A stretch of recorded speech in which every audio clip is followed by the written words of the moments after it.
couple who forced their son, 11, to join in sex acts with them to keep him on the straight and narrow because they thought he was gay are jailed for a total of 15 years. A couple who forced their 11-year-old son into sex acts in a twisted bid to stop him turning gay have been jailed for a total of 15 years. The boy's father told police when he was arrested that he wanted to keep his son on the straight and narrow, so made him take part in the ill-founded sex education.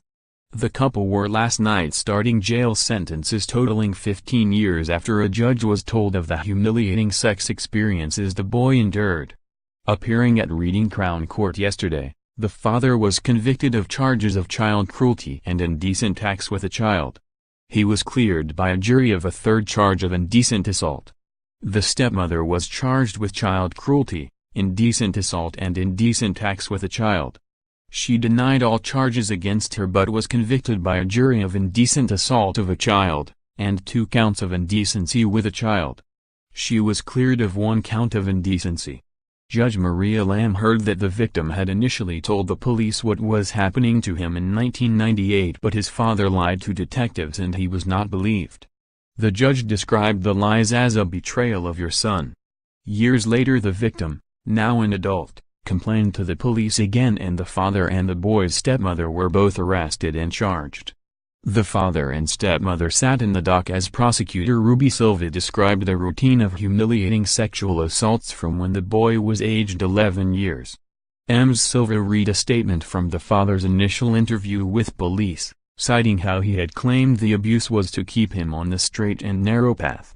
Reading Crown Court heard the father allowed his then-girlfriend to involve his son in routine sexual acts as part of an ill-founded sex education. The couple, now in their 60s, would force the child to watch them have sex, perform sexual acts on him and forced him to carry out sex acts on the stepmother. The court heard the lurid abuse was designed as an attempt to educate him as to how heterosexual relationships worked. Defending, Timothy Shorter, representing the father, now of Weymouth, Dorset, said his client had admitted child cruelty and indecency with a child and was cleared by a jury after he denied indecent assault.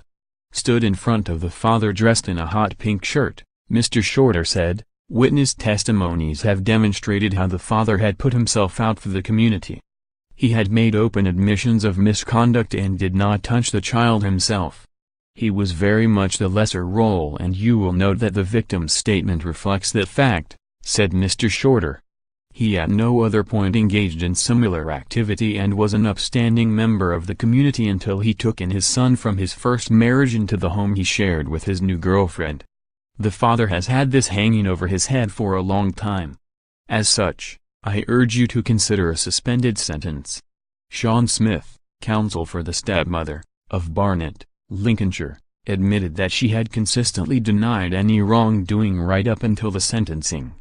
Her defense barrister, Sean Smith, said as she sat in the dock wearing a zebra print blouse, "There are some people who hold her with a degree of regard and consider her somewhat well." However, Judge Lamb was not convinced, describing the boy as particularly vulnerable. "You have both argued that this whole trial process has weighed heavily on the both of you. This will provide you absolutely no mitigation.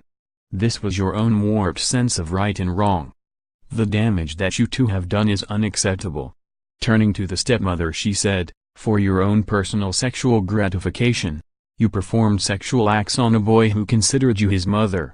This was your warped sense of right and wrong.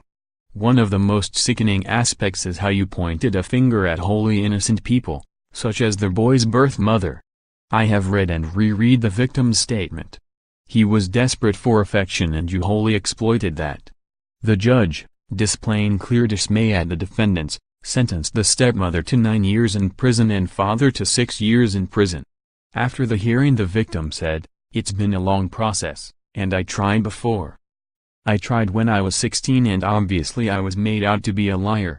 A lot of people will ask why now? But it took me that long to convince myself that I had the courage to go through it all again. If my story can reach just one other person, I will be perfectly happy with that."